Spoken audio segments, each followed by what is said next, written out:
Hello, welcome to Inside the Video Store. You're joining me on Wednesday the 13th of May. I am Dave Wain, unfortunately, proprietor, movie hustler at Snips Movies, one of the last remaining movie rental stores in the UK, with a rentable archive of 21,000 films, which I believe is the largest rentable archive in the UK. Some wise person on TikTok said that there is a place in London, of which I forget the name, but they boast they have 26,000 films, books, magazines, etc. So 26,000 covers their entire database. This is just movies. So 21,000 titles is the thing. And yeah, we do this every week. We sit down every week and we talk about what's come in.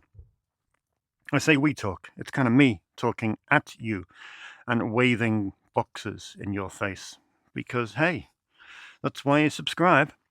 So welcome. The script writes itself. It's been a really, really busy 7 days. Really, really busy 7 days, which is great. Just such great consistency. Such amazing to see so many new people coming in. I don't know why, but I've had some social media posts of late that really, really seem to have got some traction. And so I've had a lot of people come in for the very first time, which is really, really cool. And yeah, great to see. So what have we got coming up this week? Well, a bit of a catch-up. We have a solid week of new releases. We have a slim line, what's in the box. We have a very, very delectable mix of films on loan, and we have some comments as well. So pretty much the same as every other week. What have we got to say? Oh, well, first things first. The new copy of the Physical Media Advocate is here. Issue 29. Boasting The Thing on the front. It's a lovely, gorgeous edition. 48 pages, full color, some great features including a feature on rough cut video, which is really, really interesting. And there's a look at one of the Visual Vengeance films as well. There's a vinyl spotlight. And yeah, there's some really, really good stuff in here, as there is every single month. You can get this. Well, it is here. I shall put it in its place. Right here, just as you walk into the horror section. So if you want one, take one. It will cost you a mere £5. £5. That's the wholesale price. That is the wholesale price. I'm meant to add a margin onto that, but I don't want to. I want to give it to you for the wholesale price because it's such a cool little magazine. And I'm not into profits. Who wants to make a profit? You know, that's outrageous. That's not me. No, sirree. Yeah. So thanks for your feedback regarding the changes that I've had customers in this week, trying to map it out and stuff like that. So yeah, we'll build a few units, I think, next month, when we might have a bit more time. Probably not. And we'll have a little play around with stuff, because it needs to happen. It needs to happen. Like, you know, so many people come in here for a lengthy period of time. It doesn't make sense to have stuff that isn't browsable in the way it should be. So yeah, we'll have a think about that. Right, well, let's see what's come in this week. Like I said, it's not a bad little week of films, to be honest. The lead film, I was shocked when I saw how much money this took at the worldwide box office. Somewhere in the region of £250 million, dollars. But it is Wuthering Heights. Directed by Emerald Fennell. It stars Margot Robbie and Jacob Elordi. And yeah, I remember a lot of people going to the cinema to see this. And the reaction was very, very mixed. Very mixed in terms of what they thought of it. And to be honest, I was a little bit torn over what to get, because I thought, well, is it going to be a renter? But I thought, well, we'll take a chance. We'll get 2 Blu-rays and a DVD. So yeah, we shall see. We shall see. So Wuthering Heights is the main title in this week. Again, this was another one that I didn't know what to do with, and that's Cold Storage. Out this week, it boasts. Well, it's written by David Koepp, Koepp, who you may know from writing Jurassic Park, but I know from writing really quality B movies like Below. Have you ever seen Below, the submarine horror movie? If you haven't, that's a really cool film. I've got it in the horror section there. Let me grab it for you. But yeah, no one ever rents it, but it's great. There we go. Oh, hey, I'm glad I checked that, because I'm completely wrong.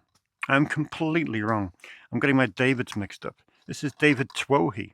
But either way, it's worth a shout out for Below, because it's a very good film. But no, David Koepp worked a lot with Spielberg, didn't he? I'm just going to make up what he did. I thought he wrote The Trigger Effect with Kyle MacLachlan and Elizabeth Shue. Did he write that, or was that David Twohy as well? Do I just get really confused with people called David? I get confused with myself, in all honesty. Anyway, this is Cold Storage. From the producer of Zombieland. It's described as gnarly, gory, and great fun.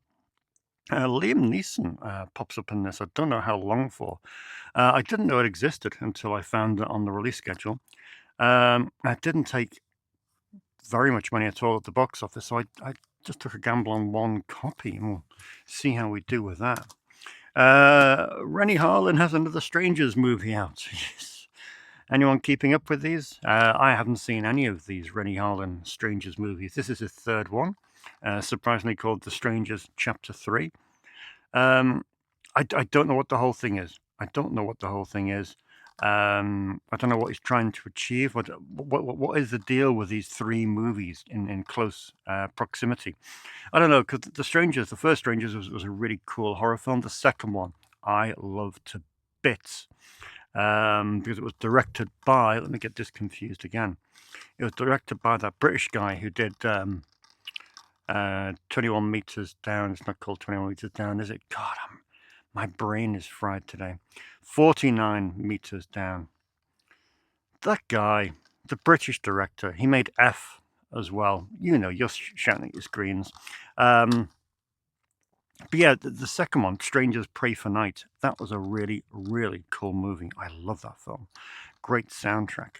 And I thought it was a perfect sequel. But then they went all crazy, didn't they? They started pumping these things out like it was no tomorrow. So yeah, Rennie Harlin, the director of great films like The Long Kiss Goodnight and Cutthroat Island, is doing this. So, like I say, I haven't seen any of these 3 films that he's done. So if you have, then please let me know if they are any good or whatsoever. Kids film, Goat.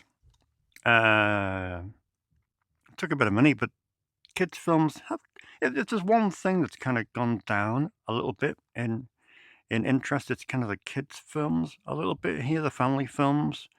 Less and less kind of little kids coming in to rent movies, less parents bringing their little kids in to rent movies. Yeah, I've got a few, a couple of dozen, but not as many as there were years ago. But, other places, other things are skyrocketing. Speaking of skyrocketing, we have Watch the Skies. This is a Swedish thing. I think this dates back to 2022. I know it's been knocking around the streaming sites for quite some time. It's described here as a love child of the X-Files and Stranger Things. It looks really interesting, to be honest, and the reviews I've read online make it sound quite interesting. It only got a DVD release in this country. It only got a DVD release, but it's called Watch the Skies. Watch the Skies. So yeah, that's not a bad little stretch of contemporary films, albeit with some of them rather unknown quantities. There's 6 films in the boutique weeks. Let me put this back. It's great to finally have another Kurosawa coming to Blu-ray. As you know, I've invested quite heavily into my Kurosawa section in the last period of time. Seven Samurai and all those BFI releases, Ikaru, High and Low, Hidden Fortress, they've all had fantastic releases. And now finally I can get rid of the Ringer, the one left, Redbeard, that BFI Blu-ray DVD from many, many years ago, because we have Redbeard on Blu-ray from the BFI, which is really, really cool. Unusually, it didn't come with a slip, because Throne of Blood did, and Yojimbo did, and Hidden Fortress did, but hey, no biggie. But yeah, great restoration. And like I say, these Kurosawa films absolutely fly out, week in, week out. So that's a really exciting release to have. Another exciting release comes from 88 Films. More Corman. It's Forbidden World. Directed by Alan Holtzman. Yeah, this is just one of those great alien homages. 1982. Lots of gloopy special effects. And yeah, just great stuff. Great stuff. I watched Galaxy of Terror recently, which again is a perfect for a double bill with this film, Galaxy of Terror. So yeah, it's great to have Forbidden World, which I've only had so far on DVD, and now this comes in, lo and behold, on dual format Blu-ray and 4K UHD. Holy moly! So that's really quite nice indeed. Forbidden World out this week from 88 Films. Now this, again, super exciting. Another BFI release. It is Invaders from Mars. This is released in 4K, but I picked it up on Blu-ray. Believe it or not, it's a film I've never had in stock. Dates from 1953.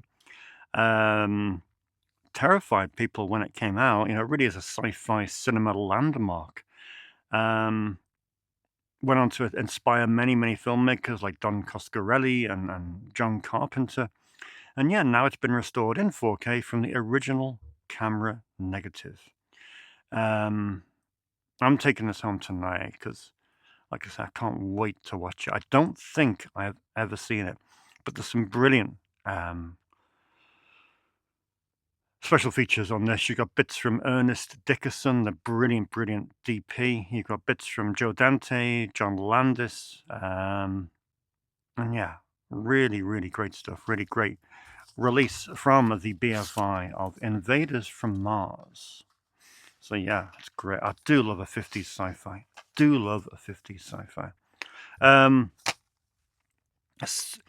Satyajit Ray has The Big City.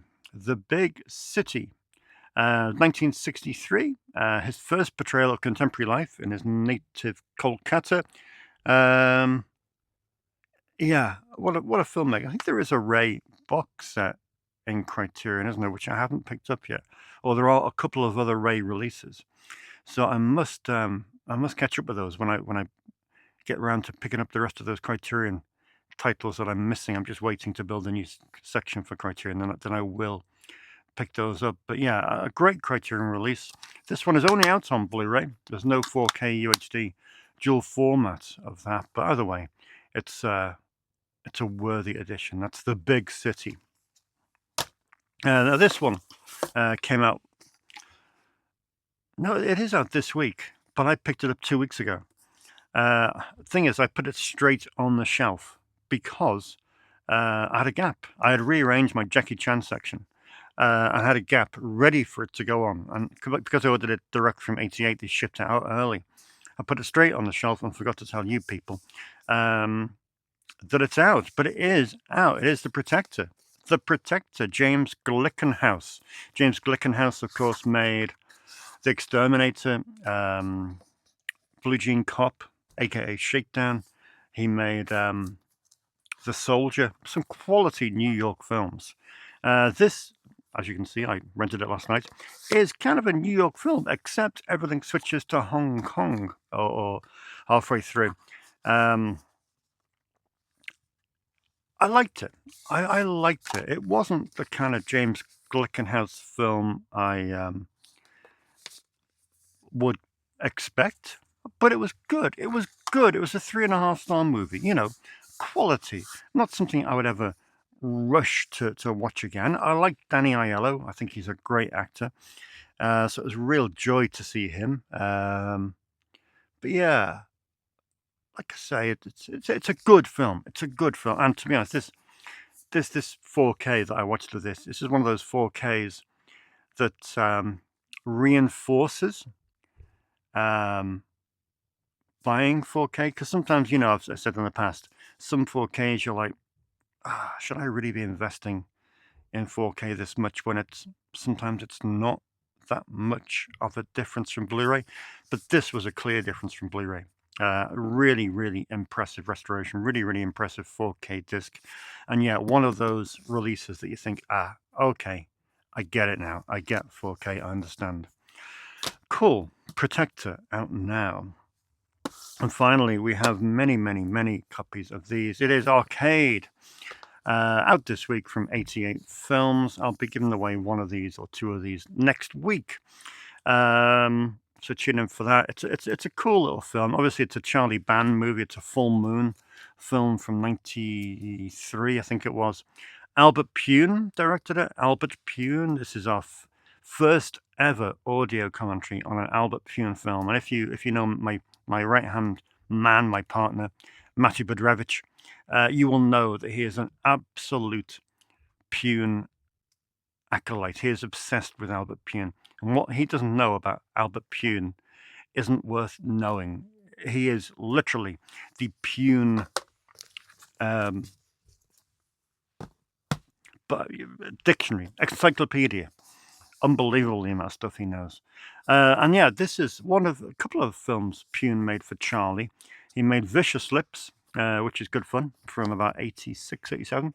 And he made Doll Man, which is just behind me somewhere. There we are, with the great Tim Thomerson.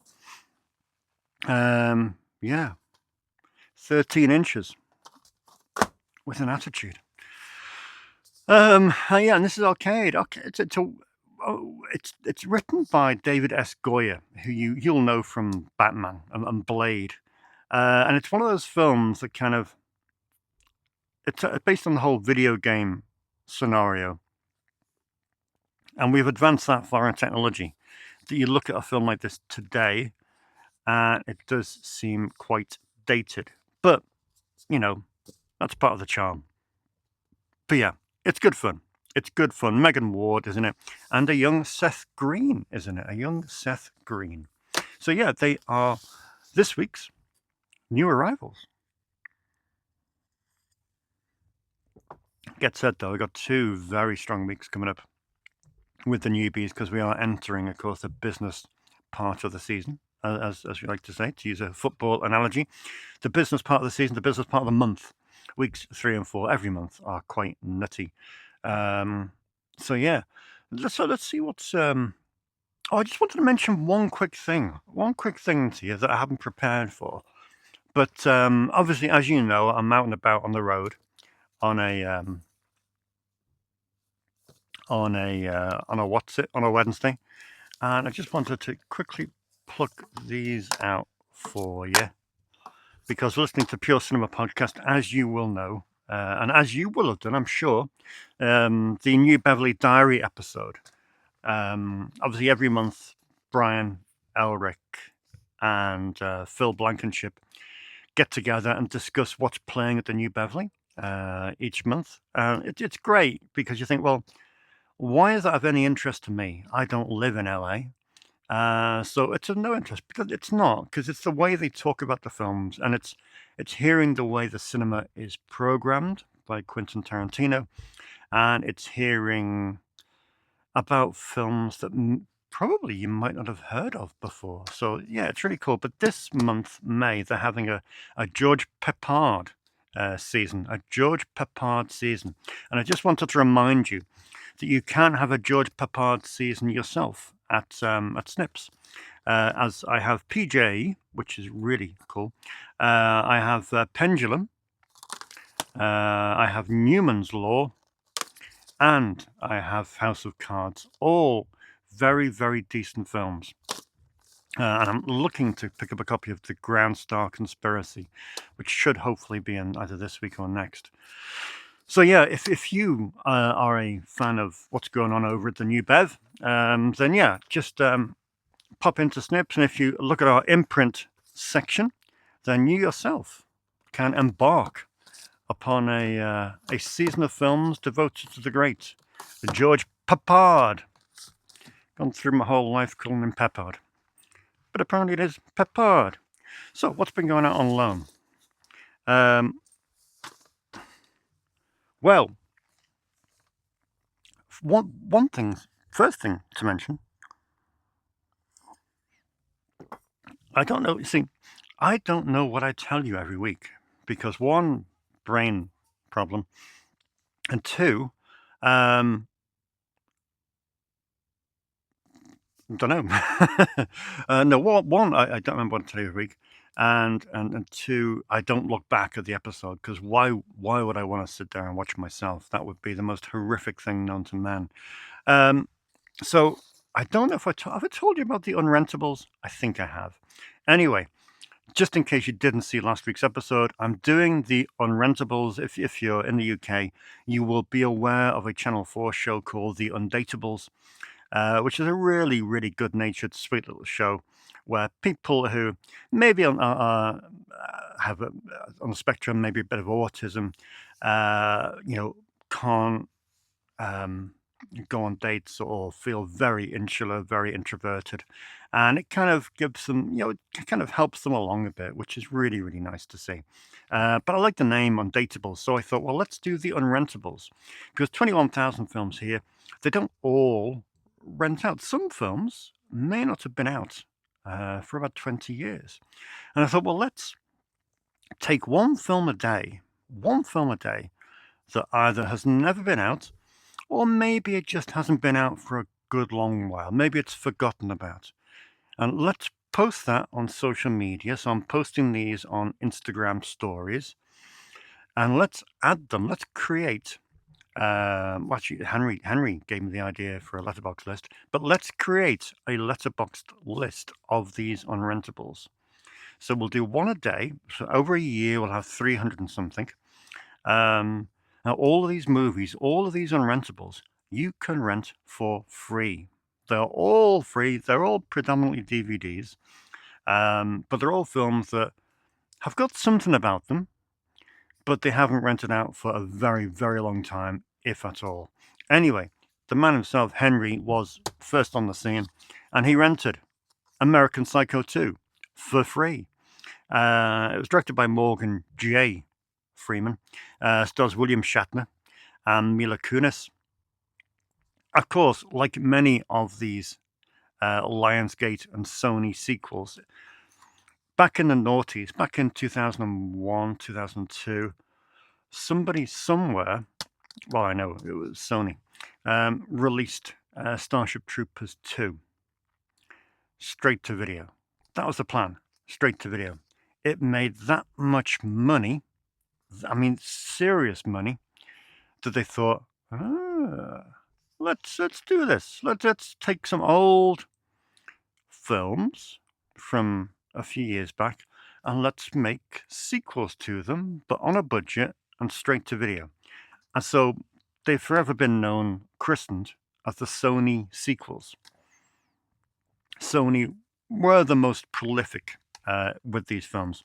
So you had American Psycho 2, you had Hollow Man 2, you had Single White Female 2, you had War Games 2, you had Bachelor Party 2, you had The Cutting Edge 2, you had Dirty Dancing 2, the list goes on, White Noise 2. Anyway, I think we worked it out. Me and Matty did something years ago. I think about 40 altogether between 2002 and 2006. Real spate of them. Um, and I think some of them are all right, to be honest. But yeah, American Psycho 2 was one of them. And it started out, like many of them, as a completely different film. But partway through production, they kind of said, do you want to maybe retrofit this into the American Psycho world? And that's what they did. So yeah, it was never conceived as American Psycho 2, but it became that through the want of money. So yeah, Undateables. Check out the list on letterboxd.com. Like the list, and then anything on that list of films you can more than welcome to rent for free. Right, so what's been renting out this week? Well, it's great. It's great to see a new young customer. Max follows me on Instagram. I think he's 17, going on 18, starting uni in September. And he's desperate to come here, absolutely desperate to come here. And he said, I will be here every single week. He's been promising that. And you kind of think, yeah, whatever. Anyway, he came in for the first time on Saturday, rented a stack of 9 films. I don't know how he's going to get through them. Really cool stuff. Really cool stuff. And this was one of them, The Curious Dr. Hump. The Curious Dr. Hump. Really cool to see young people renting unusual films. And yeah, this is a great little Agfa film. Argentinian, I think it is. Really weird thing, but it's got a great commentary track with Frank Henenlotter as well, but that is The Curious Dr. Hump. This doesn't go out very often at all, but it's a cool little movie. It's Swiss Army Man, so it's nice to see that going out this week. Another young customer of mine, Will, who's 18, 19, 20, Orgasmo. He'd watched Team America for the very first time, so he thought, right, I'm going to go back through Trey Parker and Matt Stone's films. So yeah, on to Orgasmo, then presumably Cannibal the Musical, all being well. Another film that doesn't go out very often is this Rob Zombie film, 3 from Hell. Was this any good? I have no recollection of this at all.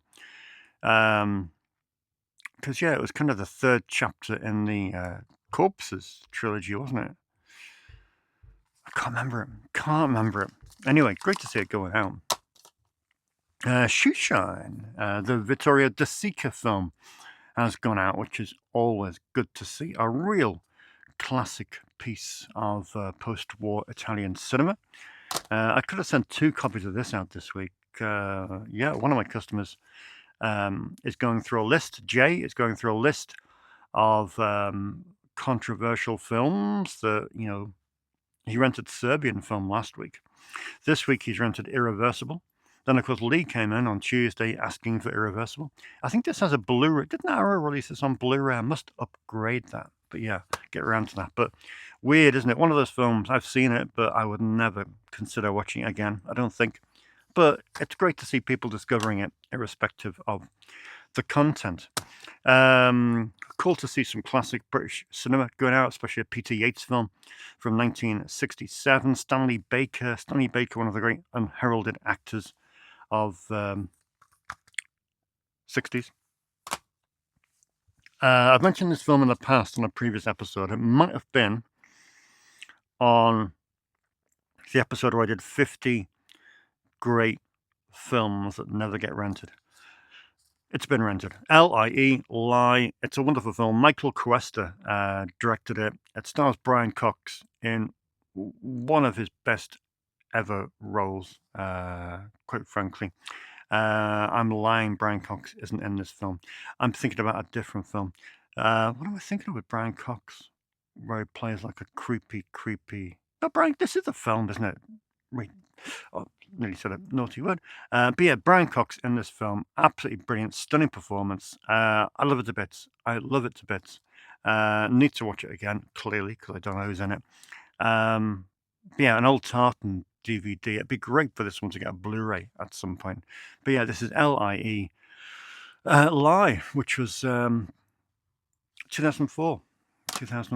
And finally, a film again.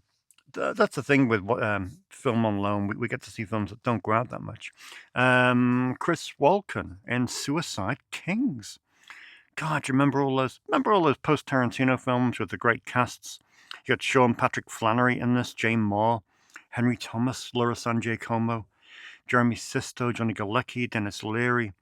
All those great post-Tarantino films where they had a wide and expansive cast of great character actors.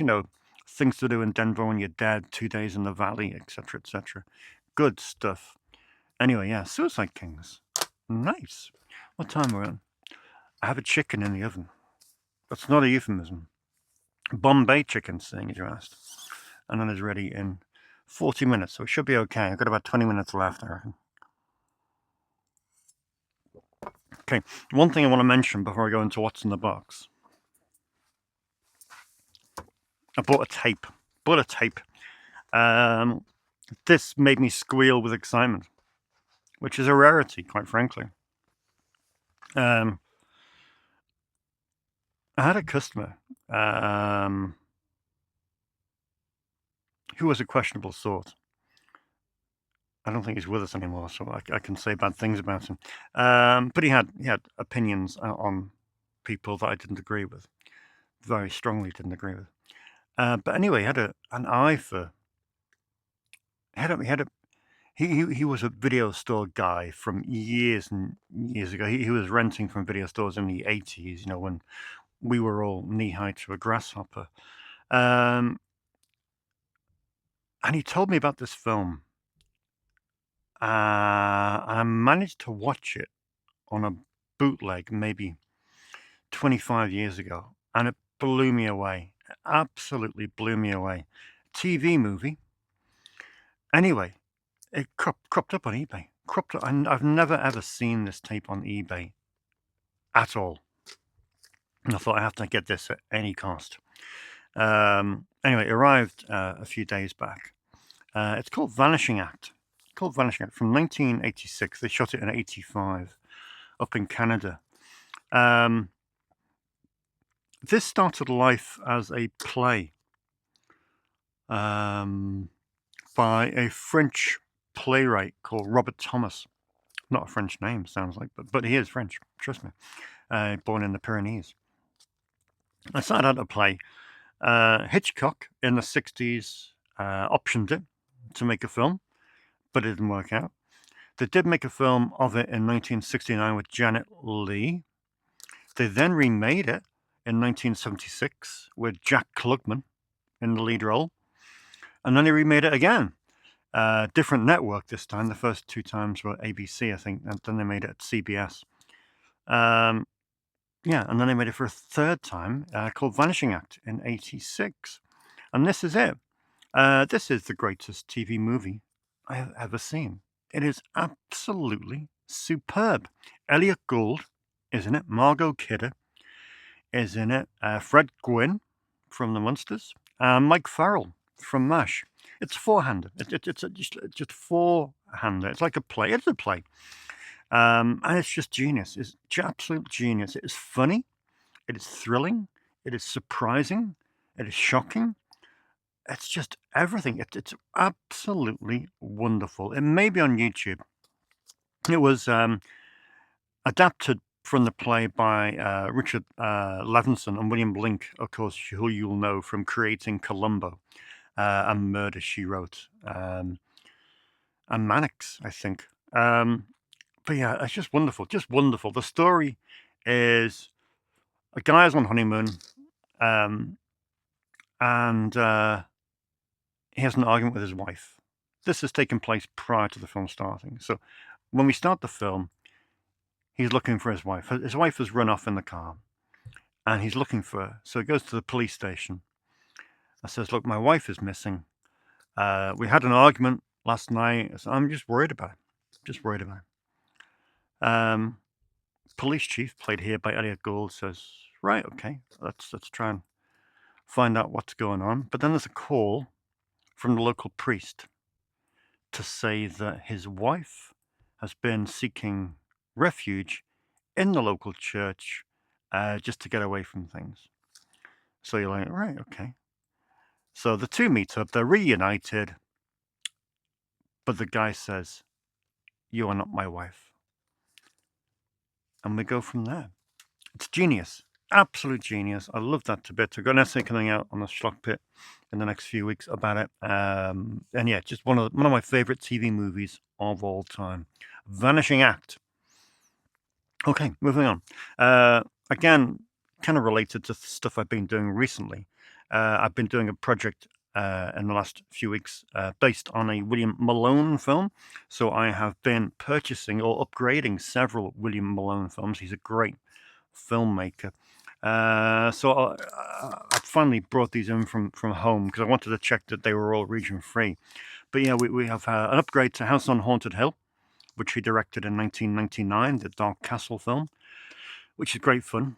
One of his most underrated films that I really am quite fond of is Parasomnia. Parasomnia. He self-financed this. I think it was 2008, but it's great. It's a real quality film. I love it to bits. Jeffrey Combs is in it. And finally, Fear.com.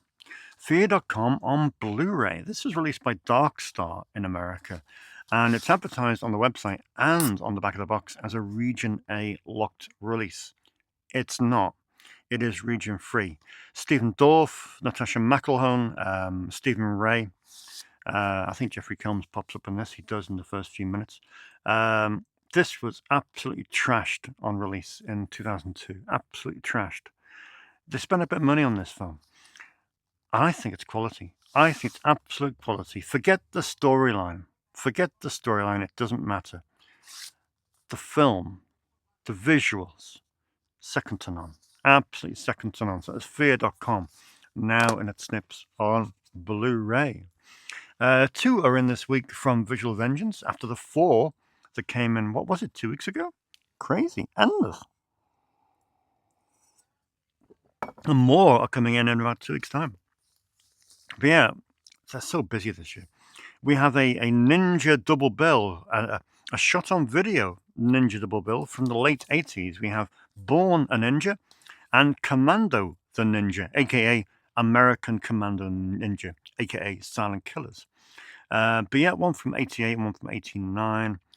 And yeah, a shot on video ninja action. How can you go wrong? Also, from Visual Vengeance, we have The Screaming. This is from director Jeff Leroy, who did Creepies and Rat Scratch Fever. It's a bizarre takedown of a certain star-studded New Age religion. I wonder what that could be. It's from 2002. And yeah, this is the latest film from Visual Vengeance, The Screaming. I love the artwork on these films. Thank you very much to all of you people last week for mentioning that La Haine had got a Blu-ray release. And there it is. A great little second-hand copy popped up on eBay for, it was 12 quid in the end, which next to nothing really for this. And it's a superbly curated release from the BFI. So yeah, really pleased to have that. La Haine. Another really worthy upgrade that you people as well, I think it was John mentioned, was out. Just missed it. But Manhunter, Michael Mann's Manhunter, director's cut commentary. Got an Inside Manhunter featurette as well. So despite the kind of bare bones nature of the way it looks, it's not a bare bones disc by any means. But yeah, really thrilled to get that out on Blu-ray. Again, you can't keep tabs on everything, can you? But this was, I really did need. Finally, Android. This popped up on a Pure Cinema podcast about 2 weeks ago. I think it was the episode with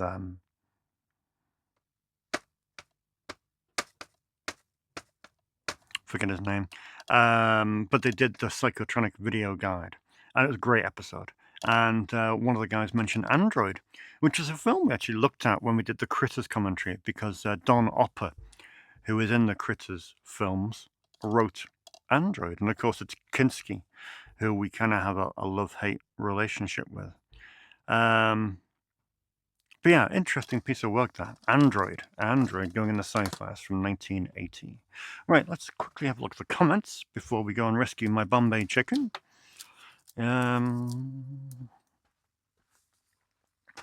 Oh, what do we got? I'm sure there was something else. I forget. Oh. Okie dokie. Nice to do the episode in one fell swoop. Hey, YouTube isn't loading.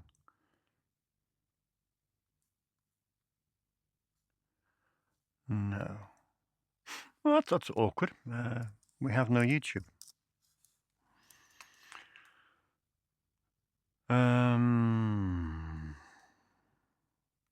Let's have a look at this.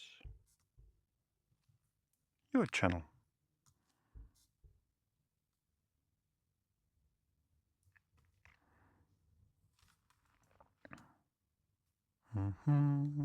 Just talk amongst yourselves, if possible. Talk amongst yourselves.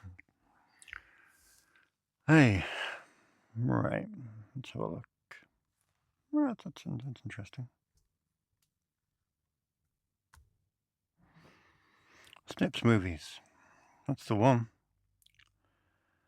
Manage videos. There we go. Episode 110. Not a vast amount of comments. But there are a few. And let us have a look. Manal has been in touch. Manal, who should have hopefully received his freebies of Sorority House Massacre and Strip to Kill by now, which is cool. So next, I don't know what the competition will be for arcade, but I shall have a think. Manal, I watched Sergeant Kabuki-man, NYPD, after you mentioned it on your channel.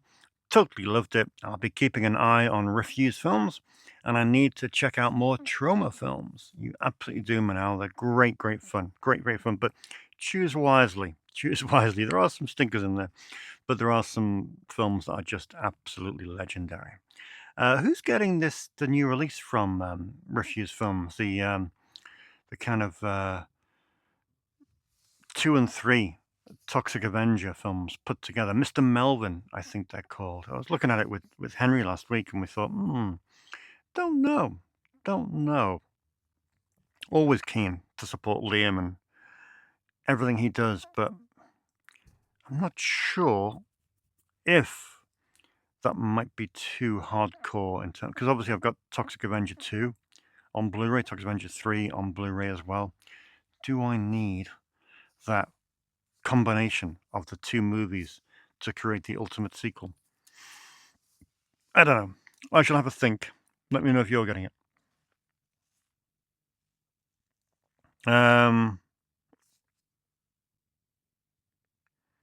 Freddie says, got my point blank Criterion. Nice one, Freddie. Really happy. Also, Charade, a Criterion that slipped my mind for some time. I'm browsing the Snips letterbox list, so at least that gives me the feeling of visiting your store. That's great. Freddie, of course, is over in Europe. Great inspiration. Do you order your Warner Archive movies through their site? Because I found the shipping cost to Belgium steep. Some I do, Freddie, some I do. When they have the sales, obviously I order them direct. But for new releases, unfortunately, for cost, I just tend to get them through Amazon. So it's not the ideal thing. But yeah. But I didn't find, because are you ordering through the oldies.com website? They seem to be like a supplier for Warner Archive. Yeah, I could say postage at the moment is nuts. Postage over to this country and Europe is just nutty at the moment. And I've certainly had to downscale the amount of American imports I have. I've still got stuff waiting to ship. What do we got in there? Yeah, obviously the final Ilsa film, Ilsa the Wicked Warden, is out in 2 weeks' time. I have a copy of Edward II,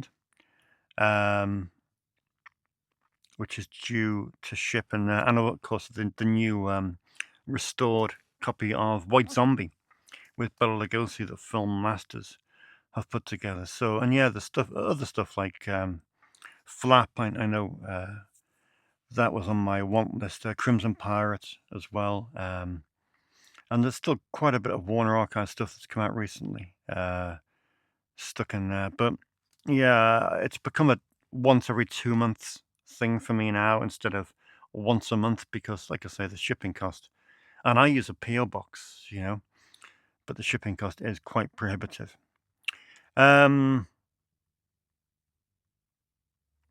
Yeah, extras of Henry says extras on Night of the Juggler really made me think Sidney J. Furie had died. So I was surprised when you said he wasn't dead.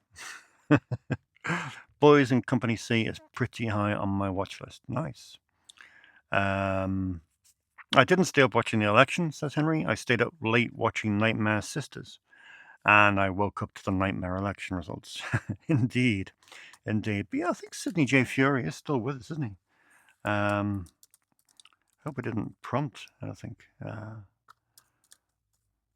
But yeah, such a great director, such an eclectic mix of films. Obviously, he directed Superman 4, The Quest for Peace, which I know some people aren't a fan of. But yeah, 93 years young is Sidney. John says Manhunter had a very good Blu-ray in the UK. And there it is. Thanks, John. Appreciate it. And he also says, Dave, Dear Zachary has a wonderful region-free release from Oscilloscope Pictures. And yes, absolutely right. I've got that window up on my laptop now, and I will order that from Oscilloscope Pictures ASAP. John says, releasing the new release would be a great idea. Stump films down the wall for too long. And also reducing the new release would open up more room for more films, and how can that be a bad thing? Also, moving the sci-fi section down would be very, very welcome. I hope the Western section follows. Westerns as well. Ugh. Maybe. Think about it. Find some room somewhere. I'm sorry to say, Dave, but the Andy Sedaris films deserves no space at Snips. No, John, outrageous. Andy Sedaris deserves some space. I think so. And Jonah Fish says, while showing the Off the Tales from the Crypt collection, I couldn't help but notice the Dead Want Women behind them. A film that features an uncomfortable and awkward, fully clothed sex scene with Eric Roberts. The Dead Want Women. That was an odd little film. Yeah, bit weird, that one. But hey, it's one of Charlie's. Big Al says, another top episode. Loving the different angles and views this week. Regarding the new plans for movie new releases, I think it sounds like a great idea. Understandable that people are still mad about them, but my take from watching your videos is that the clientele are cinephiles who are on the hunt for discovery of films old and new. A bigger Criterion section will help that, and a bonus bigger sci-fi section sounds like wins all around. Good advice, Big Al. Good advice. Curry says the Blu-ray of Kolchak does look so. I bet the Blu-ray of Kolchak. Kolchak Night Stalker, one of my favorite ever series, is a great show. But yeah, the Blu-ray is Region A, so just whether or not I can justify that. Stephen, The Sailor Who Fell from Grace with the Sea is based on a wonderful Japanese novel from 1963 by Yukio Mishima. Right. The Sailor Who Fell from Grace with the Sea I got in last week on DVD with Chris Christopherson. Looks fantastic, to be honest. Looks like a really interesting film, and thanks for the tip-off on that, Matt. But yeah, I didn't know it was based on a Japanese novel. CJ mentions about comics. Yeah, I'm selling my comic book collection. I've had them on the market for about 5 years now, and they've kind of slowed down.